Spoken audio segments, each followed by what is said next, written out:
Positive atheism Hindi channel प्रेक्षकों को स्वागत। आज मैं श्री जे.के. वर्मा से लिखी हुई महान स्वतंत्रता सेनानी सुब्रमण्य भारती जी का जीवन वृत्त आपके सामने प्रस्तुत करना चाहती हूँ। देशभक्तों की सभा। ज्ञान रस से भारती देखते हैं कि तिरुवल्लिकेनी में देशभक्तों की एक बहुत बड़ी सभा बनी हुई है, लेकिन इसकी विशेषता यह है कि इसके जितने भी सदस्य हैं उनमें एक भी देशभक्त नहीं है। नाम बड़े और दर्शन छोटे हैं। देशभक्त कम हैं और धन के सेवक अधिक हैं। कुछ वो इमली के रस में पकाए गए चावलों का चस्का है, तो कुछ ऐसे धन किंकर हैं कि पैसे के लिए सादर कुछ भी समर्पण कर देंगे। कोई रेत के रज्जू बनाने की बात करता है तो कोई यह मानता है कि स्वदेशी का प्रचार इसी प्रकार जारी रखे तो अंग्रेज व्यापारी और दुकानदार अपना काम धंधा छोड़कर 6 मास में ही दुम दबाकर भाग जाएंगे।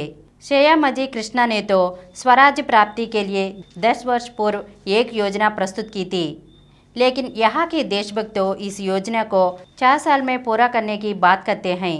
कई तो ऐसे हैं जो 4 माह में ही स्वराज प्राप्ति के सपने देख रहे हैं। भारतीय केवल निठल्ले देशभक्तों पर कटाक्ष करते हुए कहते हैं कि इन देशभक्तों में कई ऐसे हैं जिन्हें धनदास कहा जाता है।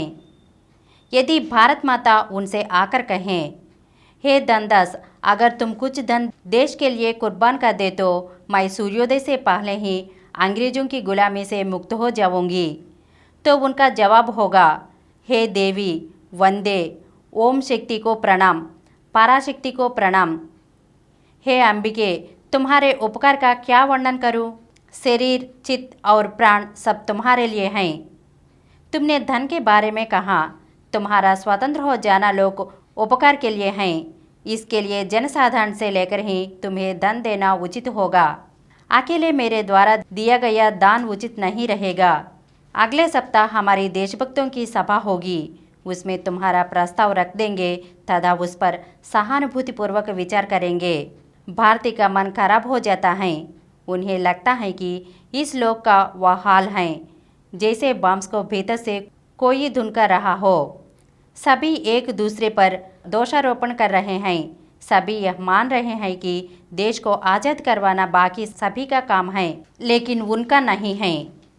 यहाँ का मनुष्य धन रूपी पिशाच की निंदा कर रहा है। उनके शरीर ने एक जोरम से झुरझुरी ली और उनकी कल्पनाओं का बांध टूट गया। वे इस बार भी अपने घर की उसी खटिया पर पड़े थे जहाँ दूर दूर तक समुद्र फैला हुआ था। अगले एपिसोड में सुब्रमण्य भारती के बारे में और कुछ अंशों को जानेंगे। धन्यवाद।